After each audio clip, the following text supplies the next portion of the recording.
Alright guys, so today we're going to be making a chicken pesto sandwich on homemade ciabatta bread. And to start that off, we're going to want to marinate our chicken. So in a bowl, you're going to want to combine equal parts olive oil and balsamic vinegar. Oh, look at that, it looks like a little eye watching you. Now we're going to start adding some seasoning to our marinade, so for starters, some garlic powder. And for these, I don't really have any exact measurements, it just depends on how much of each flavor you want in your marinade. The main thing is you just want to get enough to cover the chicken. So next you're going to add onion powder, and then some salt and freshly ground black pepper. After that, you're going to want to stir this baby up, and fail with a fork, so you switch to a spoon. And when that finally doesn't work, you just bring out your bad boy, Tiny Whisk. Thank you, Tiny Whisk. Oh, and I almost forgot to add some of this in there too. So once you're done mixing, you're just going to take your chicken, put it in a bag, and then pour the marinade all over into the bag. Now all that's left is just to squeeze all the air out, so leave a little gap of air and then push and roll until all the air is out.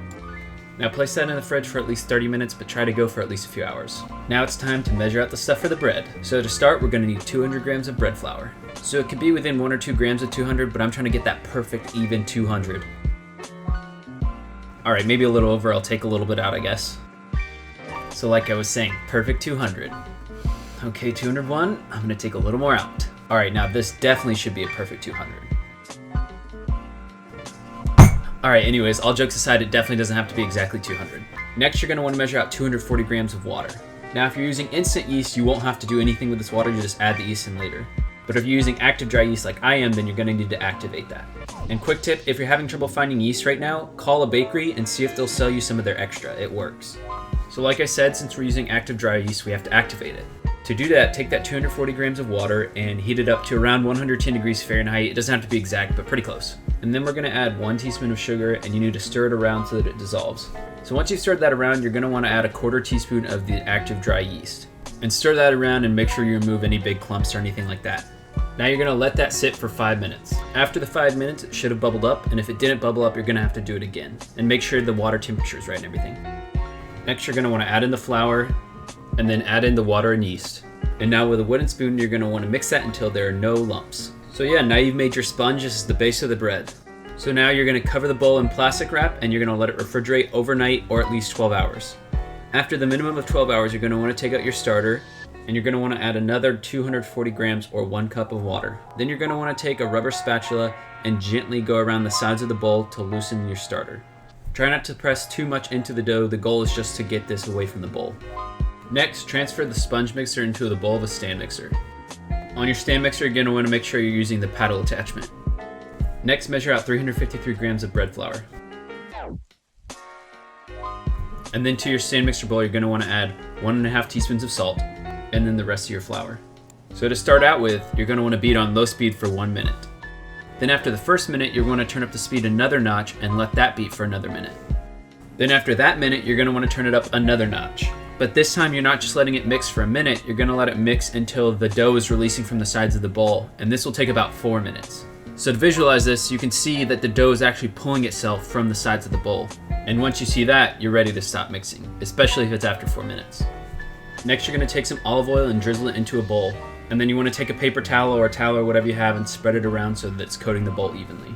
Now, wet hands will be your best friend for transferring this dough, so you're gonna wanna wet your hands and use it to transfer the dough into the bowl. I recommend having a bowl of water nearby to be able to dip your hands into. As you can see, this dough is very sticky. And now you're gonna wanna cover with plastic wrap and then let this sit at room temperature for 45 minutes to rise. Now, after the 45 minutes, using a well-greased bowl scraper, you're gonna wanna turn the dough over in itself. Now, I don't have a bowl scraper, so I just used a wooden rice spoon that I greased up really well. The higher you can lift the dough to turn it, the better, and using this bowl scraper that's well greased will be a lot better because the wooden spoon is thicker and it sticks a little more, but whatever you have, you can make work. Because as you can clearly see, I'm not doing the best job, but it still works. Alright, so once you've given the dough about 3 or 4 good turns, you're gonna wanna cover it back up in plastic wrap. And then you're gonna let that sit again for another 45 minutes. Now after these 45 minutes, you're gonna do the same exact thing, and your dough should have almost doubled in size. So again, grease up a scraper and fold the dough, and then you're gonna wanna do the same thing and cover it and let it rise for a final 45 minutes, and the dough will not rise that much this time. So now, after the last 45 minutes are done, you're gonna wanna uncover your dough again and do the same thing, but this time you're gonna be taking it out. So you're gonna wanna make sure that you flour your work surface very, very, very well because this dough is very sticky.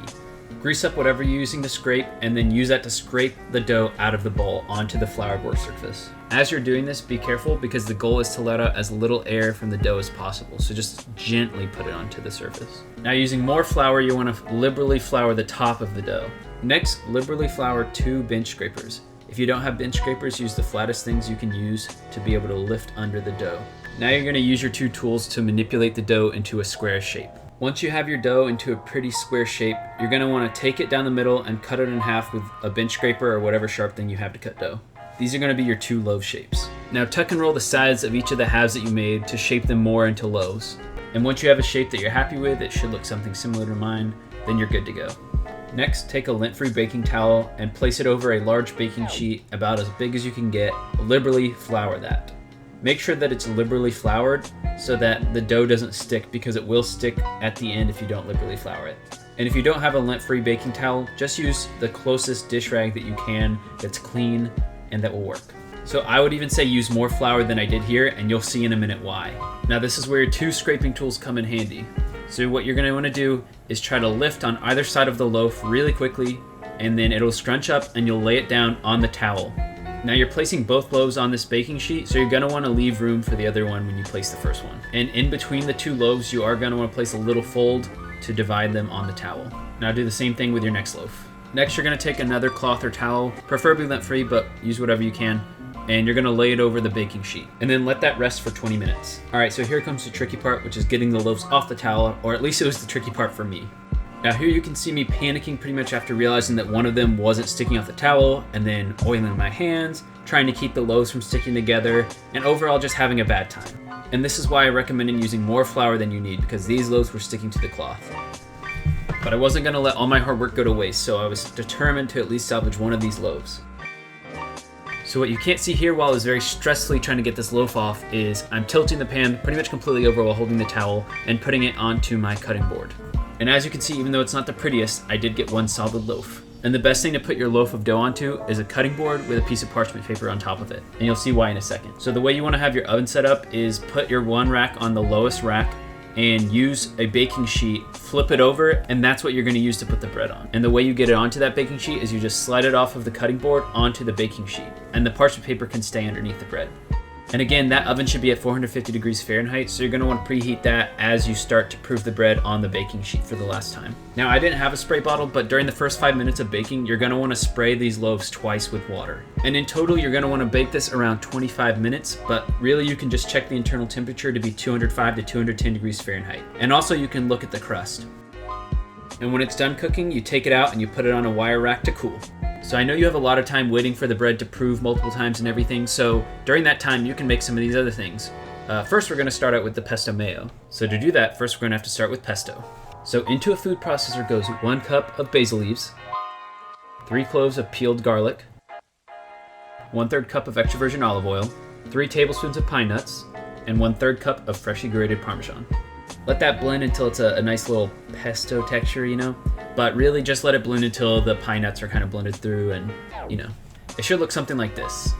Next, in a small bowl, you're going to start out with 2 tablespoons of mayonnaise, then add your pesto in, give it a good stir, and if you need any more mayonnaise after that, just add it in a tablespoon at a time until you taste it. Now add any extra seasonings you want, so salt, pepper, anything like that. Just make sure you taste it before adding any extra seasonings. And there you have it. Cover with plastic wrap and store in the fridge until it's ready to be used. Now on to my favorite part, the chicken. So you're going to want to take out the chicken from the bag you marinated in and put it into a new bag. Now squeeze most of the air out of that bag and then seal it up almost all the way. Now you need to pound the chicken with either a meat mallet or the bottom of a skillet or pan. So think about that time that lady cut you off in traffic and then turns out she was going to Chick-fil-A too, so she's 1 spot ahead of you in the drive-thru. They don't need to be pounded too much, just a little flatter than they were.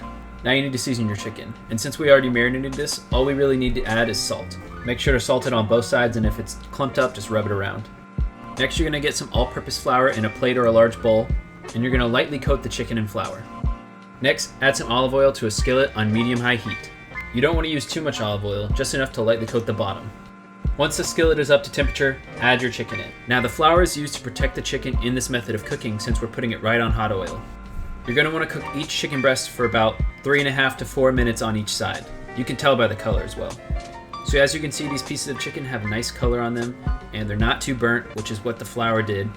So just continue to let these cook for another 3.5 to 4 minutes on this side. Also, if you're worried about your stove times being different, you can take a food thermometer and probe your chicken in the middle of cooking. For this method of cooking, we actually don't need it to reach 165 Fahrenheit because we're gonna get it just under that and it's gonna continue cooking after we cut the heat. So after the recommended cooking time, or if you've probed it and it reached 155 degrees Fahrenheit, you're ready to take the chicken off. You're gonna wanna place it on a cutting board and then let the chicken rest, and this extra rest time is gonna continue to cook the chicken and it'll fully reach 165 degrees and then also not let extra juice out. The more juice you keep in the chicken, the more flavorful it will be. So as you can see, after a good 10 minutes of rest time at least, the chicken is now juicy and flavorful still, but still fully cooked. And this is how you're gonna wanna cut it to put it on the sandwich. So the first part of the sandwich assembly is first you wanna take your loaf, cut it in half, and then cut that into the 2 slices. Then on one side, you're gonna put a bunch of your chicken to fill up one half, and then on top of that, you're gonna put slices of mozzarella cheese.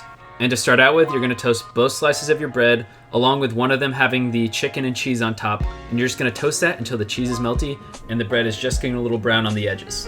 So now for the grand finale, the full sandwich assembly. So you're gonna start out by taking this slice of bread that doesn't have the chicken and cheese on it and lather that up with your pesto mayo. Next, you're gonna layer some slices of tomato over the whole thing, followed by some red onion. Now if you don't like the spice of red onion, you can use a milder onion as well. And finally, for a little extra crunch, just put some arugula on it. It also adds a great nutty flavor. And then you place the top piece of bread on it and you're all good to go. Well, there you have it, guys. You've made a delicious chicken pesto sandwich with homemade pesto mayo. Let me know what you think in the comments, and also let me know if you think I should start trying my food on camera, because I know some people like to see that. So anyways, enjoy the best chicken pesto sandwich of your life. Mwah!